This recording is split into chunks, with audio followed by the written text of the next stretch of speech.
Because they're after Yeah, 6 it or was, 7. That it's ordinance. probably at 7 o'clock now. Bad.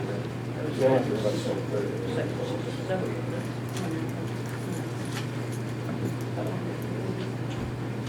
How's the location of the American market? Well, it's good, Not as good. you know. Yeah, it does. Have to go down Yeah, here. I think it's, I think it's. A little bit better for my taxes on it. Oh, right, yeah, Yeah, I thought. Gonna have the fight letter and get it back. Okay, no, I was looking, it should be 6. PennDOT's down there too, aren't I think they? that's 607, wasn't it?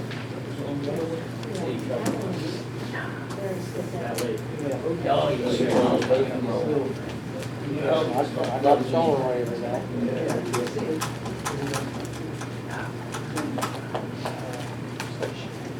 So today, Yeah. oh, that goes.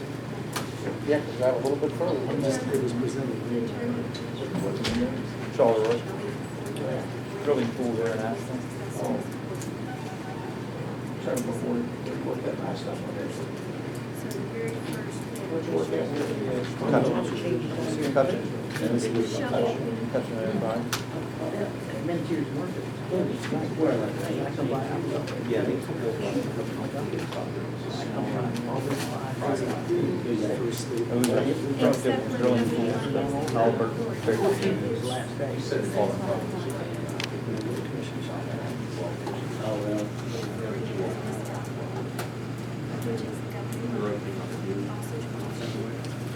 One in the same their rate.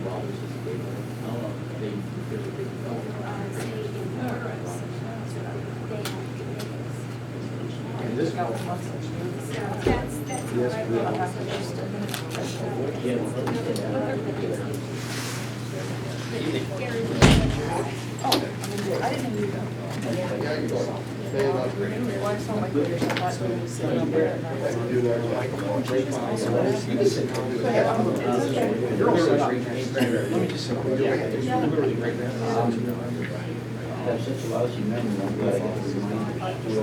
what that's the way I've always seen it.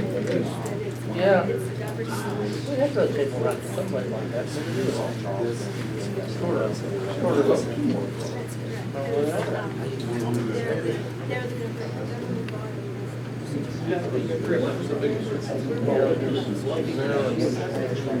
One might be over there. I don't know, search this.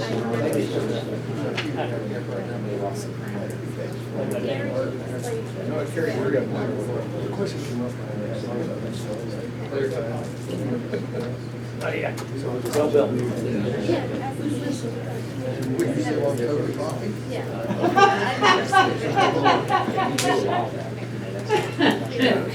I've never heard that excuse. That's all I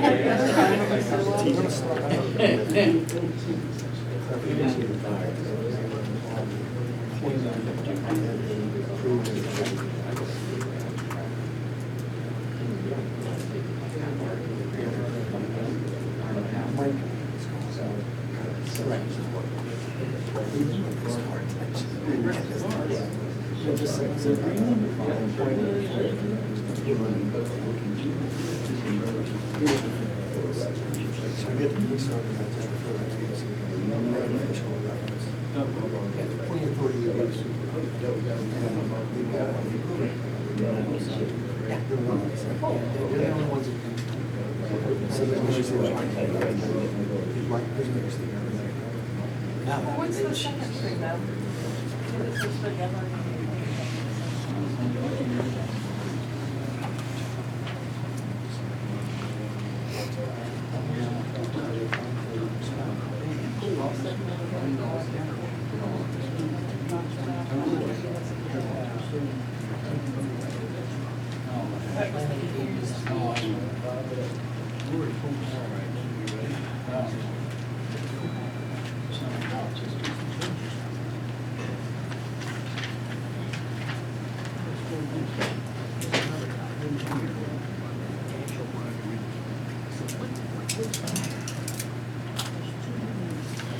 Ask if it's a strictest.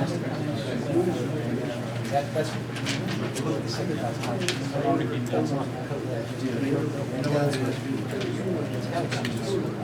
I think the other question was, I think there's some confusion. Still got 4 years. I know. That's it. Typically, they rotate. Supposed to rotate. Yeah, like every 4 years, someone will be awarded. So that's a good challenge for you. All right, we might as well convene where some things came to light. Consider the meeting in progress right now as we speak. First of all, I'd like to point out that Mike Curtis officially resigned. And then in his resignation, he brought a couple points up, and that's what we're discussing here about the appointing authority and the approving authority, and in the second class, the second class township code, it's indicating that the appointing authority and the approving authority would be one and the same in our township. So that's what I was trying to get clarified. If it wasn't a point to even bring up, I wasn't going to bring it up. But since it'd be good to let you know what we were talking about, that was it. The next item was the terms, and we're all sitting here with a variety of years. Obviously, a couple of new people, the newest and so forth. A couple of us have been up around the 20-year bracket or better. So there is supposed to be a rotation on the appointment. Terms are essentially 4 years. Should be on a staggering rotation. That at this moment doesn't exist. So clearly that should be addressed as well. And the final item, once we address this, I think also, perhaps simultaneously, we also need to have a position appointed in Mike's place, because Mike Curtis was the vice chairman of the planning commission. So there's a couple issues there as well. We also had one plan, or addressed one plan that was submitted. But essentially, this was supposed to be, according to, going back and taking a look at the meeting, a reorganization for the planning commission, and then as discussed at the last meeting, where we were going to have agendas and so on and so forth. That doesn't kick in until the meeting officially set at the end of this month, especially in reference to a written agenda and being some innovation the Friday before the meeting. We will be meeting the fourth Tuesday of every month, starting this month. And with that, like I said, there should be a written agenda preceding the convening of the meeting each month. So does anyone have an offering on members of the body of the commission, or chairman, vice chairman, secretary, or well, one, we have to feel Mike was officially vice chairman. So someone would need to either be motion or nominate. Jeez. Okay, we need a nomination or someone being nominated to fill Mike's position first. I'll nominate Bob Morgan for vice chair. Do we have a second on Bob?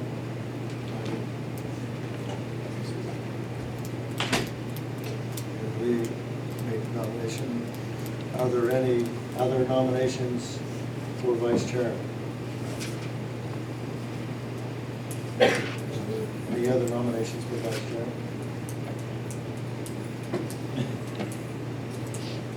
Okay, so with no other nominations for vice chairman, any other comments or questions? All in favor then? Aye. Aye. The nomination then passes. And we're officially- Yeah, I didn't see who you asked and where you wanted it. I didn't know if Well, Bob voted there. He might Comments are have- good, as he had a chance to, a brief chance to decline. All right. Actually, an additional question along that same line is, do we have nominations for the other positions, since this is brand new here? Do we want to Anybody? go item, position by position? Oh, you can. This method's not. Go ahead.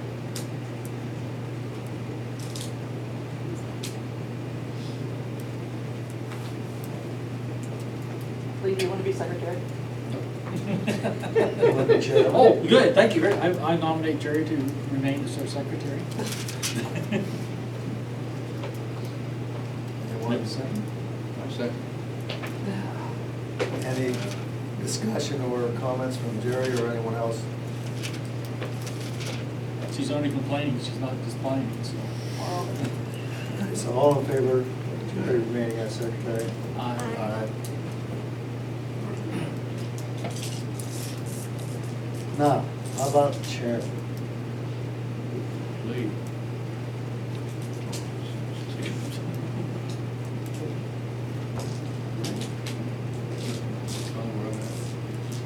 We have a nomination on chairman. Keith. Hey, if I have to stay the same. No, I would, Do you want to remain as the chair? Do you want to continue as chair for another 6 years? I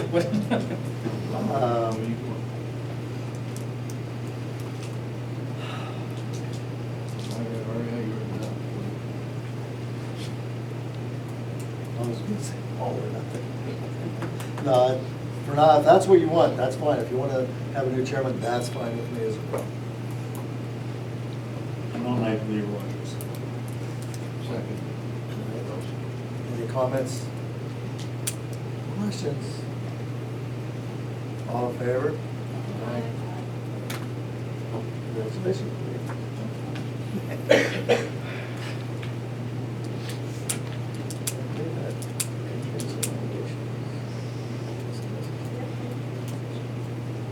Okay, so with completion of nominations and elections, I turn the meeting over to Lee.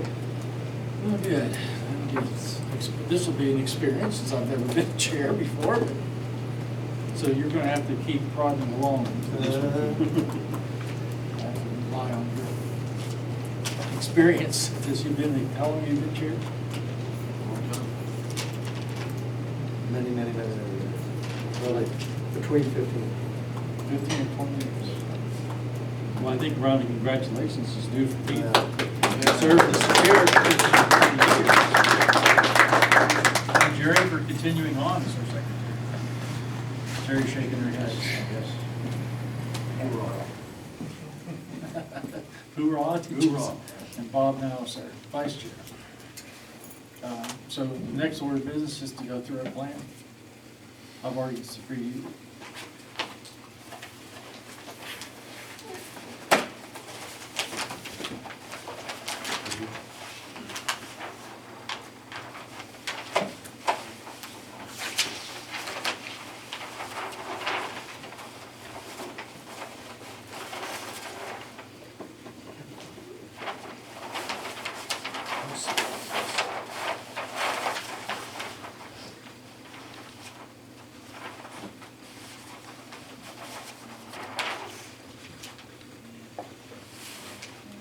Excuse me, can you state what the plan is that we're looking at?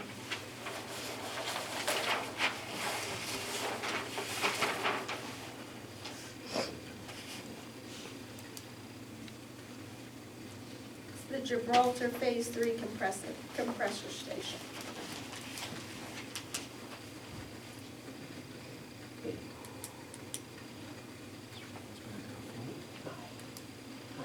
Max Yunker with Bassett Callan here on behalf of Columbia Gibraltar Gathering LLC. We have a couple of other team members here this evening. I'm prepared to give a quick introduction if the board and the new chair wouldn't mind. This is for the Why don't you Delashon. come on up? Sure. You like to use the lectern? Sure, I might as well, and I'll trust the rest of the crowd too. I think so.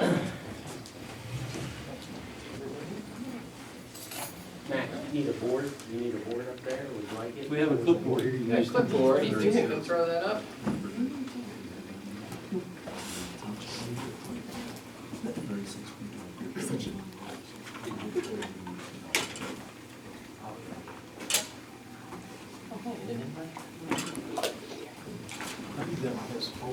We should put that on the other side of the lectern. Spin that around. No, your body truck, there you go. Don't want to block the fire. Okay. Good evening. As I stated, my name is Max Junker. I'm an attorney with Bass Talent, outside counsel to Columbia. My partner, Krista Staley, was before this board back in September. We did receive preliminary approval, recommendation from this board and approval by the Board of Supervisors for this project. We wanted to come forward and give you an update on what we've done over the last couple of months. We have submitted the final plan for hopefully a recommendation and action by the Board of Supervisors either tomorrow night or at an upcoming meeting. We did undertake road upgrades on Delashon Road. I'm joined by Jeff Winkle, who's here from Columbia, as well as Owen Balby, also from Columbia, and our engineer Jerry Klodowski with GAI.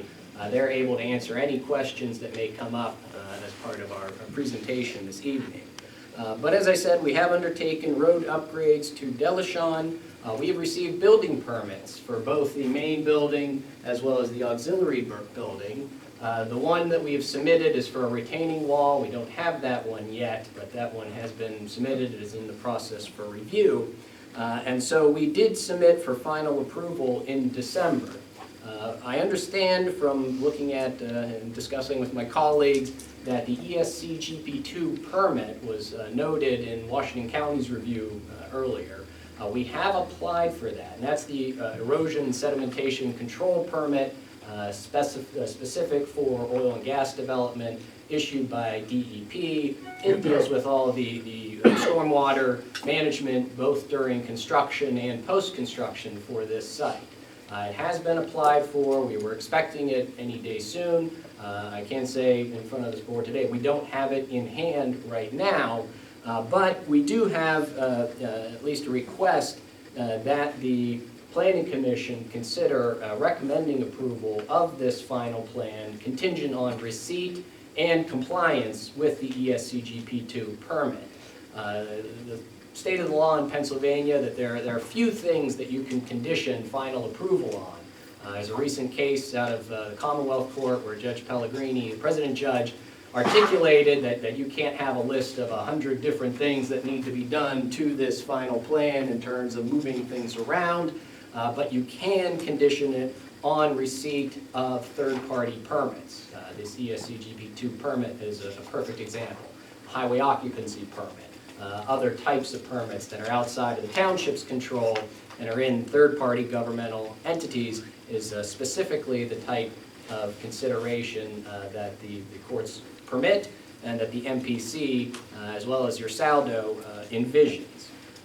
We can't do anything on this site until we have that ESC GP2 permit in hand. So if there is a concern about granting a final approval and there are going to be trucks on and there'll be dirt moving tomorrow, that's not going to happen. We need to have that in hand before we can move any dirt. Just as any developer, if they're over 5 acres, they need an NPDES permit, the National Pollution Elimination Discharge permit.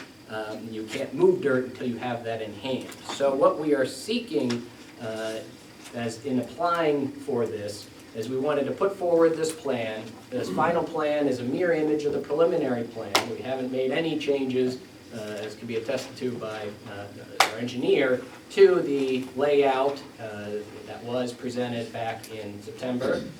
There were no additional conditions or any changes that were made by the Board of Supervisors, except they did recommend that we use our best efforts to upgrade Delashon Road, and we provide a flagger during certain construction activities. And we've undertaken the improvements, and we're going to have a flagger, and that's standard procedure, whether or not that's imposed. So that it should not be an issue. As I said, we are under a bit of a construction timeline. We did want to get this submitted and get the process moving to see if there are any questions, but we would respectfully request a recommendation tonight for approval subject to receipt of the ESCGP2 permit.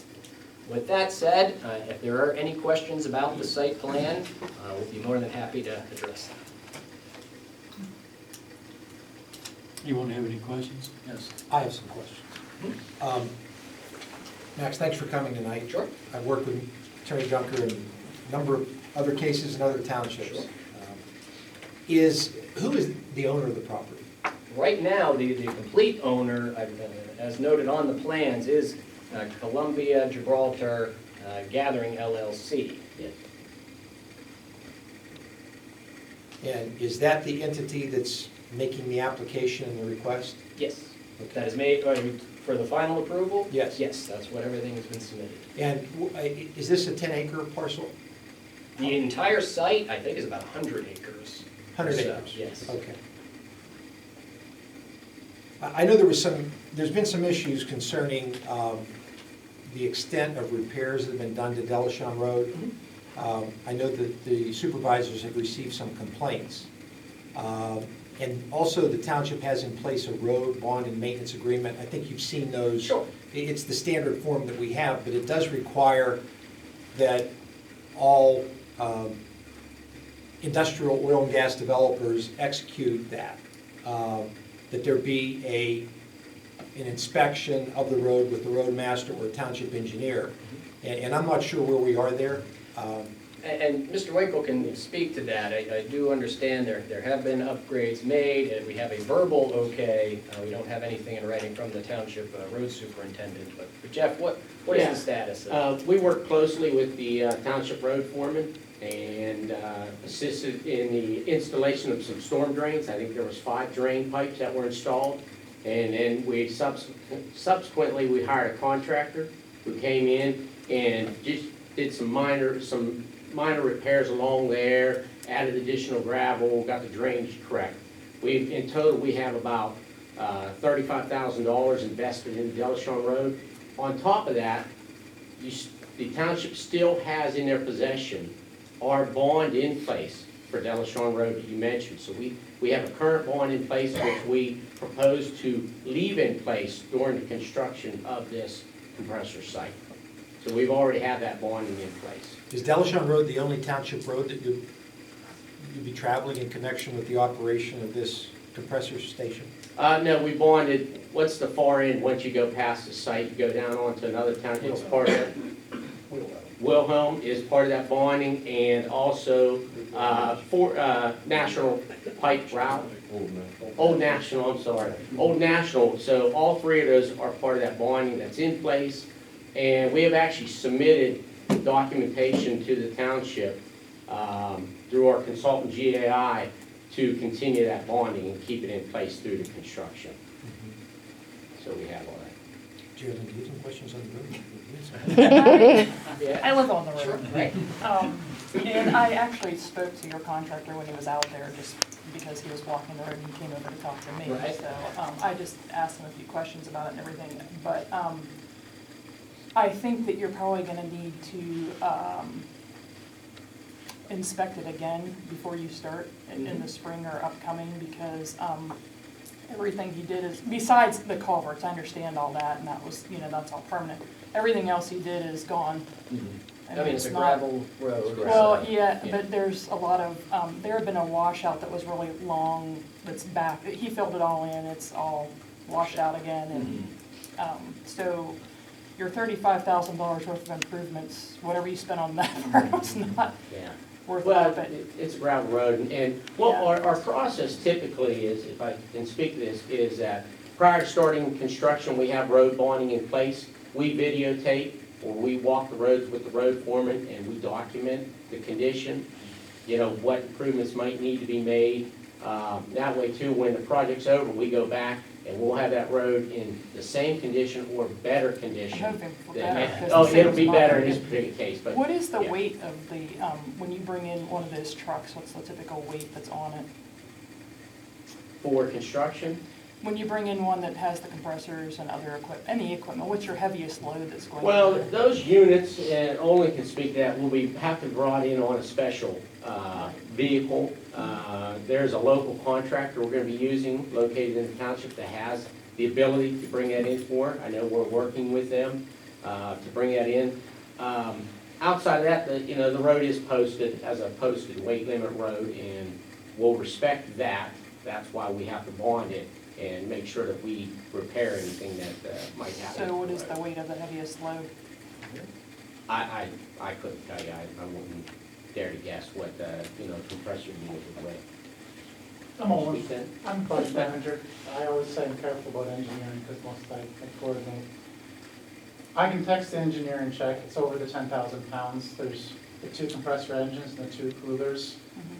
Off the top of my head, my first thought is 35,000 pounds, but I can text and get a specific answer and follow up. That's important too. I do know what we have to do is make sure we use special trucks. And the contractor is responsible for getting the load permits to make certain they get all the approvals to move it in, because it's not just a regular truck coming with a regular load. What is the load limit of the road now? What I saw in the posting on the bridge, I believe, was 10,000. I know from my standpoint, what our requirement is that our contractor in the contract language has to follow all the rules and then has to apply for any special permits needed to move those loads. So essentially, in my mind, I make certain the contract language says you can't do this unless you get the permits you need. You're responsible to figure out what all those permits are and make certain you have them. And that's kind of their routine business. But I'm happy to follow up on specifics and get them back if that helps. Okay. Max, are we gonna run into the same problem with this compressor building that we did with the Mark West? I think your partner Krista was involved in that, where as part of the inspection process, the inspector was applying the Uniform Construction Code, and there were issues concerning how the building was built, and you had to go for waivers. Right, I'm not anticipating, we do have in hand permit number D16 of 2020-27. That's for a 6,900 square foot, 1.5 story compressor station. This was issued on November 29th, 2016. And then the other one is D16 of 28. So if there were any of those issues that would have been flagged in the review, I think, I don't see on here if there was anything that was indicated in terms of which standard it was reviewed under, but from our view, holding the permit based on the plans that have been submitted, and there was no need to seek a variance. I mean, it might be important for your engineer to talk to the code inspector for the township. Right. I mean, just before we get into a Mark West mess, just to see. That's just, I think, smart business. Right. A couple other questions. I mean, the way I would recommend that this be analyzed is the typical compressor station, conditional use, what type of conditions are attached to it. Obviously, the main concern, and this is not going to be treated that way, although we are considering an oil and gas ordinance that has all those different sections. Right. Issues such as an agreement that the trucks will not run during school hours, morning and evening. That's always a big safety issue. Sure. What are the hours of the work hours of operation? What type of noise? What type of lighting? The kinds of things that residents Understood. are inconvenienced by. Sure, And of course, the safety issue with the school buses. Safety, yes, and this is, obviously different than an oil and gas well pad, where you do have the water trucks, you do have 24/7 activity. It might be over a 60-day period, and over a whole year, and then it's just a well. This will be more akin to a construction project. There There are hours of operation that the township imposes throughout the township. Certainly, we're going to follow those. Unlike those other types of activities where there is a necessity for 24/7 activity, I turn to these guys to say, but we wouldn't anticipate that. Obviously, your high, but the one you want to pay attention to is when this goes into operation. We are dealing with natural gas. We want to make sure that it's handled correctly. That's the only time I could see perhaps going 24/7 on getting it up and running. But then when it's up and running, it's an unmanned facility. These guys can talk about it. It's not generating traffic like your McDonald's or anything like that. It's a 100-acre parcel. It is within a building. That's why we're here. This is a land development application. It's required because we are going to enclose this in a building to mitigate sound and put everything right there on the place, or on the spot. There are other places where if you don't have the building, you don't even come through land development approvals. But I think it is important for the neighbors concerned to put up the building. There are indicated retaining walls, as well as some fencing, I do believe, certain portions. Yes, yes, it'll be fenced. Right. So, to that extent, because this is a land development and not a conditional use, and we don't have a zoning ordinance where you have a couple provisions to go through, I can't say if your typical compressor station site is 5 acres, 10 acres, we're at 100 acres. If you don't have a very large footprint, compared to the 100-acre parcel, it will be fenced, it will be in a building. And I don't know, Jeff, if it does get visited, is it at any time, or is it on a set schedule for traffic once it's in production and in operation? Yeah, typical compressor stations, they are what we term an unmanned facility, like all of our compressor stations. But somebody will probably visit it on a daily basis just to, make sure everything's running properly, make sure nothing's happened. So it'll be visited, just by somebody in a pickup truck or a standard Columbia vehicle will visit the site, probably on a